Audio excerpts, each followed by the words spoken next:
The United States is the world's largest economy. It has never defaulted on its debt. But several times in recent years, it has come close. The question is not whether the U.S. can pay its bills. It's whether Congress will allow it to. And the consequences of getting this wrong could affect every American and global markets worldwide. Here's what's really happening inside the U.S. debt ceiling negotiations. Number 1. The debt ceiling is not new spending. It does not authorize new programs. It allows the government to pay for spending that Congress has already approved. This includes Social Security, Medicare, military salaries, interest on national debt. The ceiling sets a legal limit on how much the U.S. Treasury can borrow to meet these obligations. When the limit is reached, the Treasury uses what are called extraordinary measures to continue paying bills temporarily. But those measures eventually run out. And that's when negotiations intensify. Number 2. What happened? The federal government approached its borrowing limit earlier this year. Treasury officials warned that without action from Congress, the U.S. could risk default.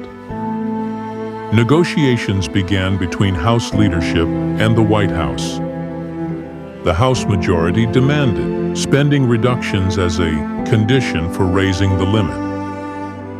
The administration argued that raising the debt ceiling should not be tied to new policy conditions. Both sides publicly emphasized the need to avoid default. But behind closed doors, talks centered on spending caps, future budget controls, and policy concessions. Number 3. Markets reacted cautiously. Credit rating agencies monitored developments. Investors began preparing for potential volatility, key political players involved. The president plays a central role in negotiations.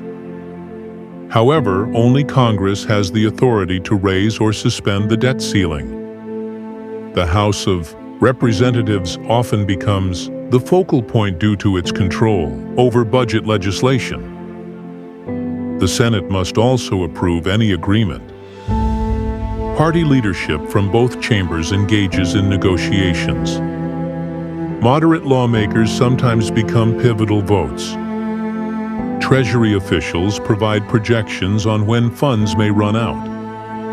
Meanwhile, the Federal Reserve monitors financial stability risks.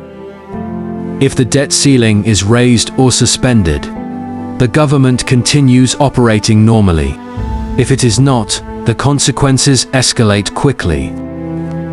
Default would mean the government cannot meet certain financial obligations on time. That could affect government employees, bond markets, retirement accounts, interest rates. Even the threat of default can increase borrowing costs. In previous standoffs, the U.S. credit rating was downgraded.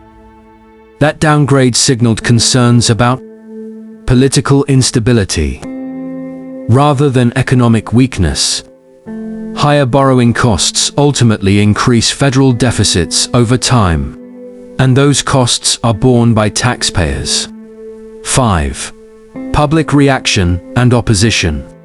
Public opinion on the debt ceiling is divided. Some voters support tying spending cuts to debt limit increases. Others argue that existing obligations must be honored without conditions. Business groups typically urge swift resolution. Financial institutions emphasize market stability. Economic analysts warn that prolonged uncertainty can slow growth. At the same time, political leaders frame the issue differently depending on fiscal priorities. The debate reflects broader disagreements over federal spending, taxation, and long-term deficit control. 6. What happens next? Negotiations typically intensify as the projected default date approaches. Short-term agreements are sometimes used to extend the deadline. Longer-term deals may include spending caps or budget reforms. Lawmakers face pressure from constituents, businesses, and global partners. Historically, Congress has ultimately acted to prevent default, but each confrontation raises new questions about fiscal governance.